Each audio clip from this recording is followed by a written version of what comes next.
Biye arabaye octobre kalo kile 15 san ba fila ani mugan ani duuru foli ani waliɲumandɔn o bɛ Sowel Media jaba ni filɛbaga bɛɛ lajɛlen Mali kɔnɔ fo ka taa se Mali kɔkɔnɔma aw fɛn fɛn de bɛ yen k'aw sɔgɔlen bɛ an ka bɔlɔsira bɛɛ lajɛlen na n'o bɛ tali kɛ Facebook ka taa se YouTube ani TikTok ma an bɛ aw fo ka waliɲumandɔn nin tarata an kɔni tun bɛ CCB kɔnɔna na ka kɛ ni atelier national d'évaluation du rapport provisoire de la mission d'évaluation de la loi numéro 2014-049 ni o taara septembre kalo tile 19 san ba fila ani tan ani naani portant principe fondamentaux de la création des organisations et du contrôle du service public n'o bɛ tali kɛ service public yɛlɛma donni ye olu baaraw kɛcogoya la ni hukumu kɔnɔna la nin baara in kɔni bɛ maa o maa concerné olu bɛɛ lajɛlen kɔni tun bɛ nin kɛnɛ kan ka kɛ n'u hakilinaw ye ni o hakilina ninnu n'u ye olu kɔni lajɛ ni ka u ka décision n'u k'o ta ka kɛ ni olu ye an ka jɛ an ka nin événement ye a daminɛ ni baaraw an k'olu lajɛ ɲɔgɔn fɛ.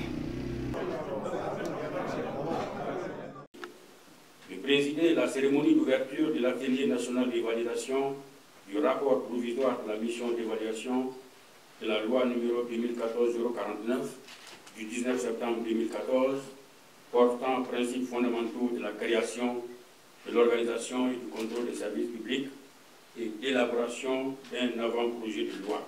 À titre de rappel, conformément aux recommandations des Assises nationales de la refondation, notre pays a engagé un processus d'adaptation de son administration aux évolutions socio-économiques, politiques et institutionnelles. Ce processus, qui revêt une signification particulière en ce qu'il est destiné à l'amélioration de l'administration publique, vise à assurer la délivrance de services de qualité aux usagers des services publics. En effet, au terme des dispositions pertinentes de la Constitution, l'administration accomplit sous différentes formes les missions d'intérêt général en vue desquelles les services ont été institués. À ce titre, elle participe à la promotion du développement économique, social et culturel en répondant de façon adaptée aux besoins de la collectivité nationale et des usagers dans la transparence, le respect des droits de l'homme et la démocratie. En outre, les agents de l'administration sont tenus, dans l'exercice de leur mission, de respecter les principes fondamentaux du service public, comprenant la légalité, l'impartialité, la neutralité et la continuité. Distingués participants, mesdames et messieurs, après plus d'une décennie d'application de la loi portant principes fondamentaux de la création, de l'organisation et du contrôle des services publics, il est apparu nécessaire de procéder à sa relecture pour résoudre les difficultés liées, entre autres, à la cohabitation des services d'audit internes avec les services d'inspection, aux critères d'élection d'une direction nationale en direction générale, à l'inadéquation des cadres organiques quant à l'évolution des services et aux besoins des usagers, à la non-prise en compte de certaines catégories de services dans la typologie des services publics, à la non-prise en compte de certaines questions dans les domaines d'intervention des autorités administratives indépendantes. À ces insuffisances s'ajoute la non-adoption de certains textes d'application de la loi, ce qui a retardé, voire rendu impossible l'application de certaines de ces dispositions. Distingués participants, mesdames, messieurs, conformément au programme de travail gouvernemental du deuxième semestre 2025, mon département a engagé le processus de relecture de la loi numéro 2014-049 du 19 septembre 2014 portant principes fondamentaux de la création, de l'organisation et du contrôle des services publics. Considérant qu'il s'agit d'une question qui intéresse l'ensemble des services publics, les contributions écrites des départements ministériels, des autorités administratives indépendantes ainsi que du contrôle général des services publics ont été sollicitées. Les contributions ainsi obtenues furent communiquées au bureau d'études recruté pour la mission de lecture, constitué d'éminents anciens cadres, afin d'approfondir la réflexion sur la question et faire des propositions pertinentes.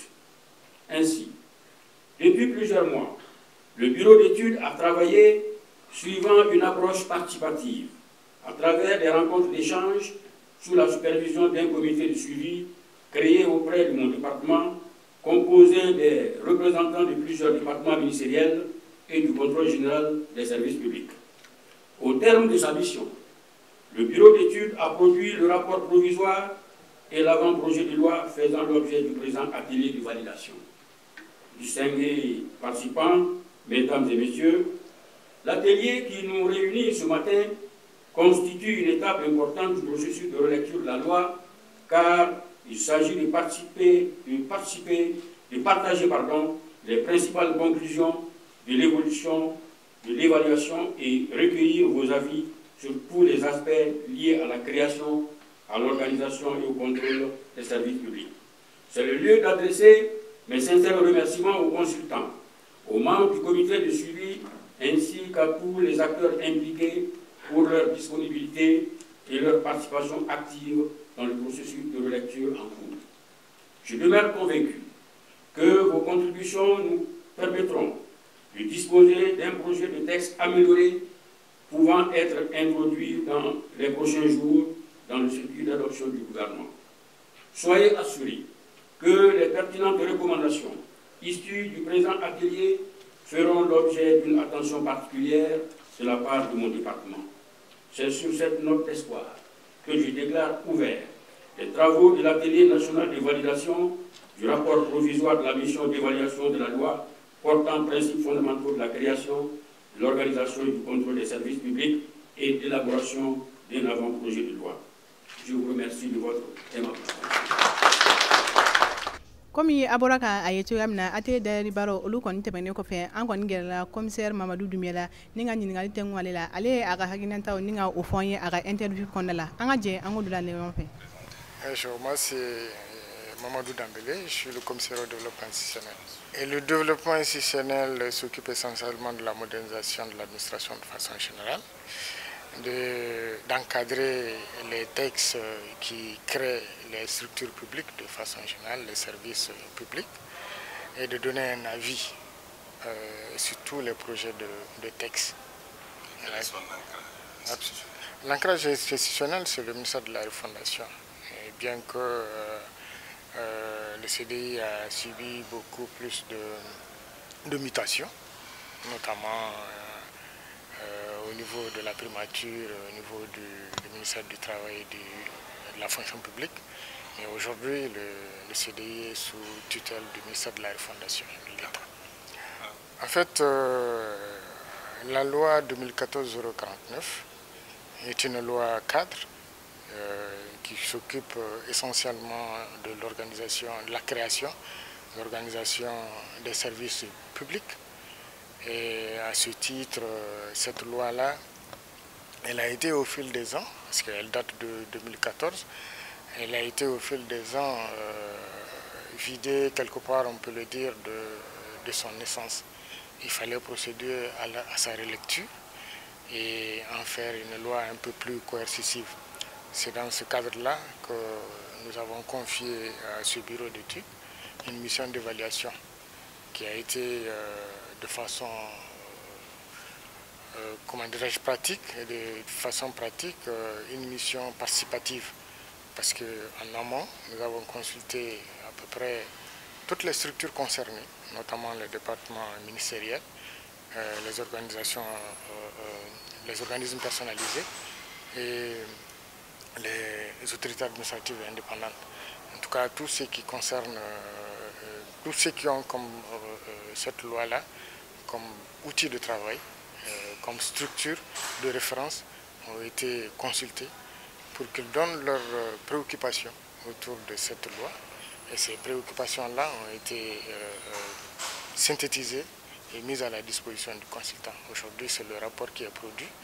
Et on est allé à l'atelier national de validation qui vise essentiellement à recueillir encore une fois de plus l'avis de tous les utilisateurs de ce précieux outil de l'administration de façon publique pour qu'enfin on puisse avoir une loi qui puisse cadrer de façon efficiente nos structures publiques. Et maintenant, qu'est-ce que tout cela va changer? Il y a plusieurs innovations. Je crois qu'on va attendre la fin des travaux pour que vous puissiez vous rendre compte des principales innovations. En tout cas, quelques-unes, comme nous, on ne sera pas quelques-unes. D'accord, bon, en fait, il y a beaucoup d'innovations, il y a des réflexions qui sont en cours parce qu'il y a des structures qui ont des préoccupations liées au fonctionnement de leur service. Ces préoccupations sont en train d'être prises en compte et on va échanger et trouver essentiellement les principales innovations. Pour le moment, c'est un travail qui a été fait et ce travail-là sera validé. Quand le travail sera validé, vous pouvez peut-être revenir pour que je puisse vous parler des innovations majeures qui ont été retenues à l'issue de l'atelier. Mais l'essentiel, c'est vraiment la relecture pour prendre en compte les préoccupations liées à la mise en œuvre de cette loi cadre-là. Merci beaucoup. Merci. Comme il y a un commissaire à l'économie à Rahagino pour Kakeni atelier, Adjara for one atelier in Cassave, Kayamados, service public moro, Oluga Barakataula, Adja Tunika for Kuning, atelier in Konikana, Honina Makema, Sugo, Mama Economica for or concerning Nuninquina, Kobe de Bella, Abella Genema, Kuaku, Willow, Konjabi, Ubenana, Ninga, Hagina, Ninga, Olufale, Kakeni, Malikoni, or Barakatugo, Oluga Baro, or Kasaka, Akachugo Numana, Agila for I family, Numaso, Nukumaranuna, Anche, our Majola, Arambe, Jen, or Rativere, near Alamanga Joana, wassalam.